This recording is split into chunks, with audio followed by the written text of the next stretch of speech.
Good morning. Good morning. This is Charles Coachman, and we are walking our way through the Bible, reading our way through Proverbs, digging deep into the book of John, and as always, putting on the whole armor of God. Putting on the whole armor of God. Hope everyone had a great day yesterday. Hope that you are looking forward to today and all that it has in store for us. Let's get a quick look in here. And I have, let's see what we got. Happy birthday shout outs to, well, he put his name in as Billy. So Billy Langley. Bill Langley is what I've always called him. And Bill has been a terrific friend of our family, best friend of my cousin that passed away about a year and a half ago, about the same time as my little brother. And Bill, and this guy is a wonderful, wonderful photographer. If you looked him up on Facebook, you'd see some of the photography that he does in the Delta, out by Discovery Bay, between Antioch and Discovery Bay. And I can't remember, there's a little town out there, but Bill is just an unusually good photographer, and it's all nature and mostly birds and just wonderful. So Bill, happy birthday. Billy, happy birthday. And then Brooklyn Clark. Brooklyn is married to one of my cousins, lives up in Santa Rosa. She is a school principal at an elementary school there. They were caught up in the fires a couple of years ago. Fires burned right up to their house, and then, of course, everything was closed down. But Brooklyn, happy birthday to you. Enjoy your day. God bless you guys. And if it's your birthday out there, happy birthday to you. Wishing you all a very happy birthday, especially you, Billy and Brooklyn. Have wonderful, wonderful days. All right. And I just want to remember our friends Weldon, Curtis, Rex, Danny, Red, Shelly, and Nancy. Praying for you all and have you all in my heart, and just thinking about each of you, and praying for the people that have been struck down in these shootings, praying for their families. And I don't know what more you can say. We need to change some laws, but most of all, we need to help people that really need the help, because each one of these people that would do something like this definitely has mental problems. So I would ask that we pray for them, and then pray that we get some common sense laws put in place for folks that have mental disabilities and are struggling, so that they cannot purchase a weapon without having background checks, and certainly not being able to buy a gun within a 24-hour period. So that's the end of my political commentary, because I'm a gun supporter. But I do think there can be some common sense stuff, but do not come after everyone's guns. Period. Okay, let's see. Well, I just wanted to tell you that we are on StreamYard. Good morning, Frank Nell. Good evening to you. Hello and good morning to all that are watching here. Lynn Serrano, good morning to you. Happy birthday to our friends, Kathy Sherritz Carvajal. Good morning, everyone. Have a wonderful Wednesday. Kathy, you and Arnie also have a terrific day. Kevin, blessings to you all. Blessings to each one of you. Kevin, blessings to you, man. Hope everything is well back in the Florida, this wonderful state of Florida. Happy birthday to all the birthday folk. Absolutely. Scott Ricard, good morning to you, Scott. Good morning. I know that it's difficult living in Florida. I know that fighting that sunshine is totally difficult. I would not be visiting Miami Beach right now, though. 2 more weeks of spring break, all the craziness going on down there. Hey, we'll get through all that. Lona Ferguson, good morning to you. Good morning. Hope that you are having a wonderful morning so far. It is Wednesday, March 24th. It's 48 degrees in beautiful San Jose, I should say. Beautiful downtown Burbank, but that would be a little bit off. Lynn Serrano, you have a wonderful, wonderful day. All right, let's pop in here. Let's see what we've got. Although it would be nice if I could take this down. Let's see. Pop this in. Oh, well. Okay, so I changed one for the other. All right, here we are. We are going to be reading Proverbs chapter 24, 1 through 34, and then John 9, 1 through 41. 1 through 41. So I'd better get a little glass of hot tea.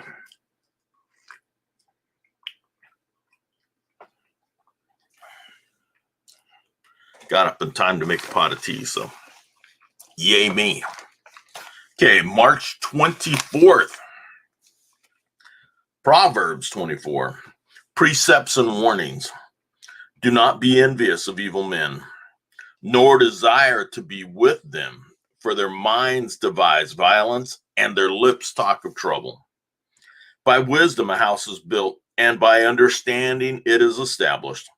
And by knowledge the rooms are filled with all precious and pleasant riches.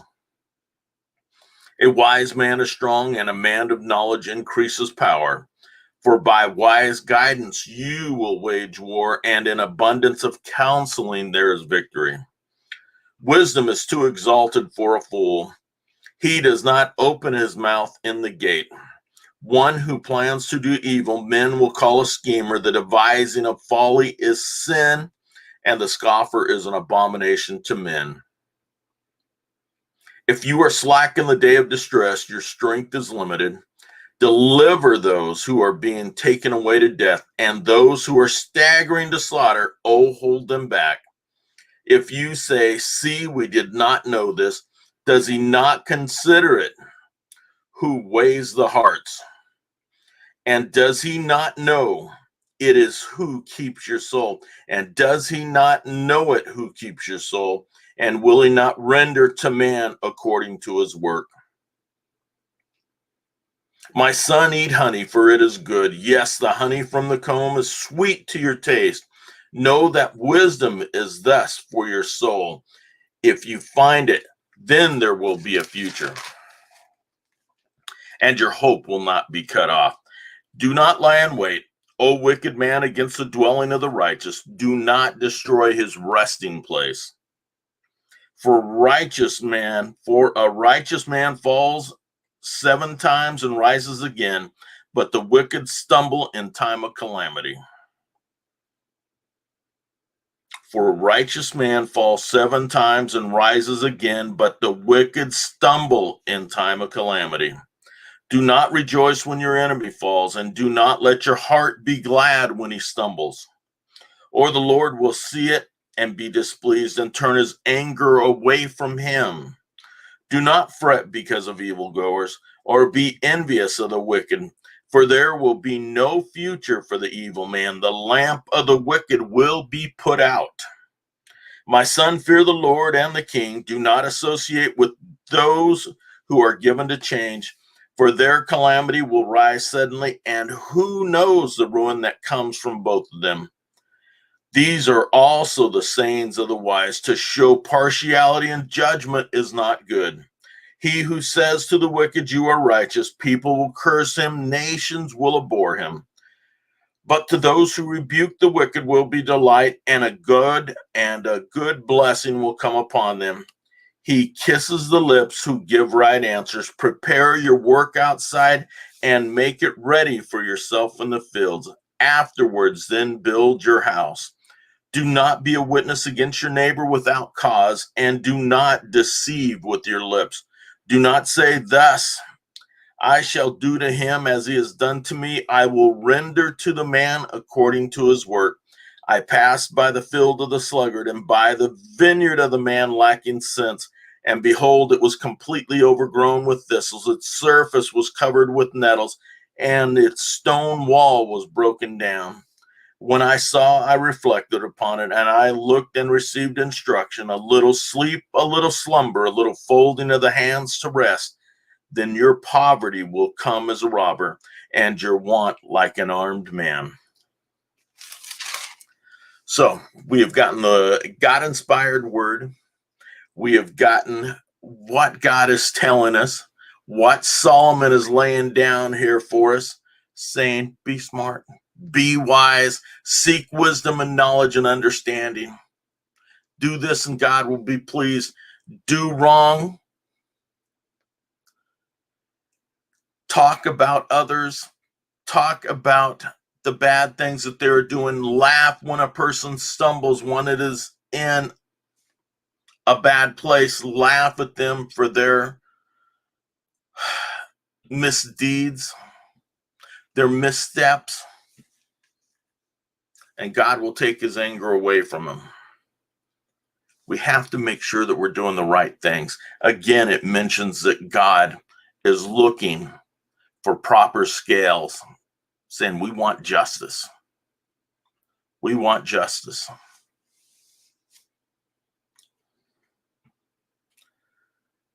Do not be envious of evil men, nor desire to be with them, for their minds devise violence and their lips talk of trouble.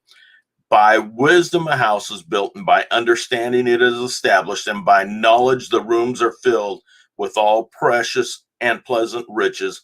A wise man is strong, and a man of knowledge increases power. For by wise guidance you will wage war, and in abundance of counselors there is victory. Wisdom is too exalted for a fool. He does not open his mouth in the gate.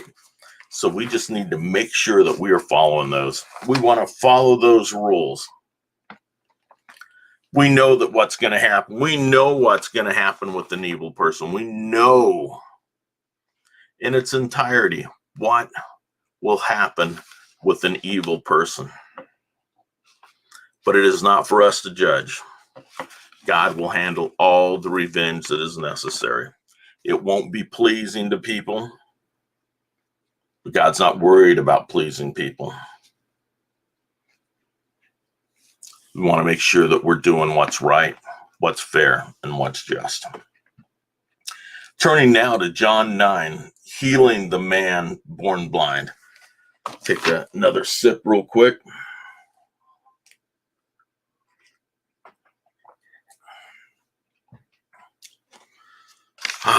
Hey, Lynn, I forgot to mention congratulations for your job with the LA Tribune and running some of that media and hosting those afternoon jobs. So congratulations to you in the beautiful state of Montana.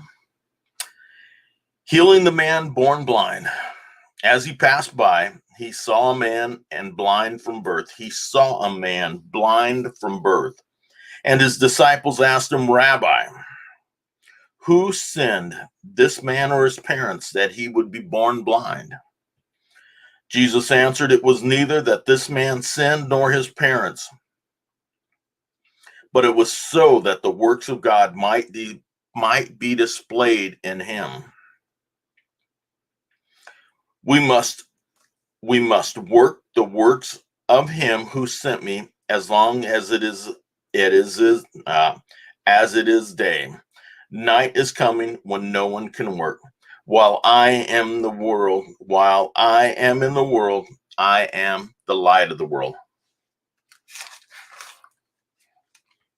When he had said this, he spat on the ground and made clay of the spittle and applied the clay to the man's eyes and said to him, go wash in the pool at Siloam, which is translated sent. So he went away and washed and came back seeing. Therefore the neighbors and those who previously saw him as a beggar were saying, is not this the one who used to sit and beg? Is this not the one who used to sit and beg? Others were saying, this is he. Still others were saying, no, but he is like him. He kept saying, I am the one. I am the one. So they were saying to him, how then were your eyes open?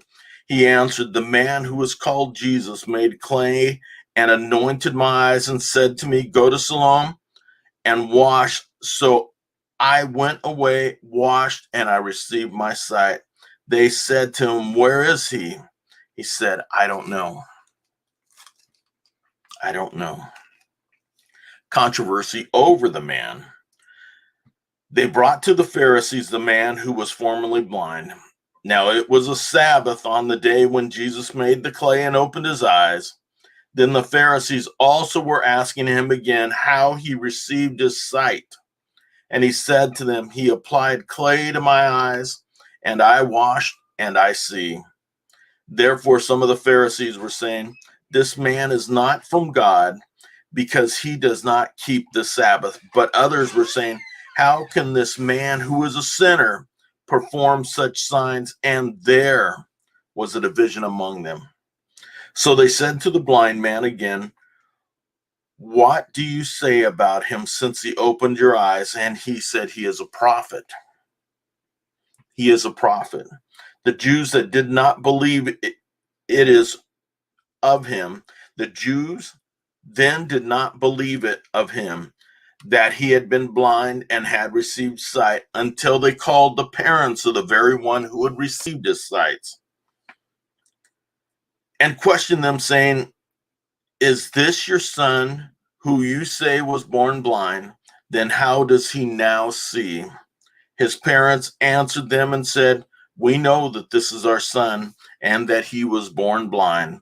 But how he now sees, we do not know, or who opened his eyes, we do not know. Ask him. He is of age. He will speak for himself. He will speak for himself.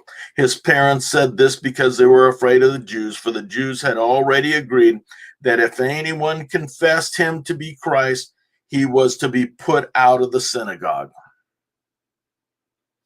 For this reason, his parents said, he is of age, ask him. So a second time they called the man who had been blind and said to him, give glory to God. We know that this man is a sinner. He then answered, whether he is a sinner, I do not know. One thing I do know, that though I was blind, now I see. So they said to him, what did he do to you? How did he open your eyes? And he answered them, I told you already, and you did not listen. Why do you want to hear it again? You do not want to become his disciples too, do you? They reviled him and said, you are his disciple, but we are disciples of Moses. We know that God has spoken to Moses, but as for this man, we do not know where he is from. The man answered and said to them, well, here is an amazing thing, that you do not know where he is from, and yet he opened my eyes. We know that God does not hear sinners, but if anyone is God-fearing and does his will, he hears them. Since the beginning of time, it has never been heard that anyone opened his eyes of a person blind. If this man were not from God, he could not do anything. If this man were not from God, he could do nothing. They answered him, saying, you were born entirely in sins, and you are teaching us. So they put him out. Jesus informs affirms his deity. Jesus heard that they had put him out, and finding him, he said, "Do you believe in the Son of Man?" He answered, "Who is he, Lord, that I may believe in him?" Jesus said to him, You have both seen him, and he is the one who is talking with you." And he said, "Lord, I believe." And he worshiped him. And Jesus said, "For judgment I came into this world, so that those who did not see, for those who do not see may see, and that those who see may become blind." Those of the Pharisees who were with him heard these things and said to him, "We are not blind too, are we?" Jesus said to them, "If you were blind, you would have no sin, but since you say, 'We see,' your sin remains." Your sin remains. So again, just another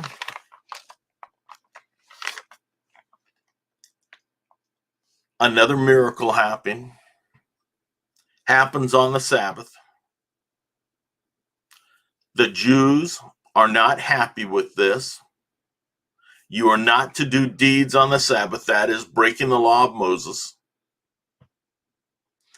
They do not believe that he is the Son of God because they know where he came from. Because they would be saying, does anything good come of Nazareth? Can anything good come from Nazareth? Jesus heals the blind man. It is a miracle. The blind man now believes in him, now believes that he is the Son of God, that he is the Christ. Now he is put out of the synagogue. And Jesus asks him, "Do you now believe?" And he says, "Yes. Yes." But the Pharisees refuse. They refuse to see it. And this is the main thing that they are holding against Jesus, is that he has worked on the Sabbath, and he is blasphemy because they do not believe that he is the Son of God, that he is the Son of Man. They believe in Moses because they know Moses spoke with God, but this man, no way.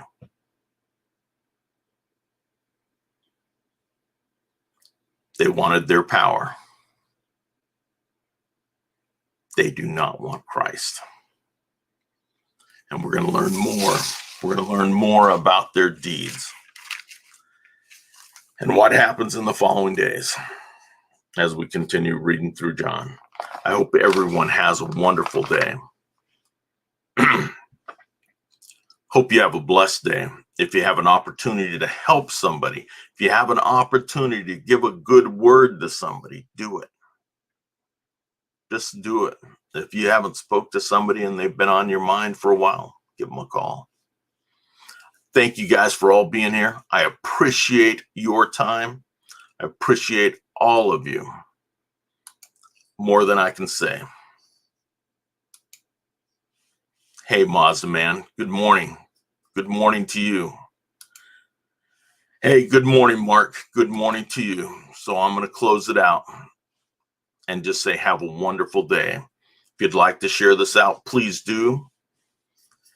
Please do.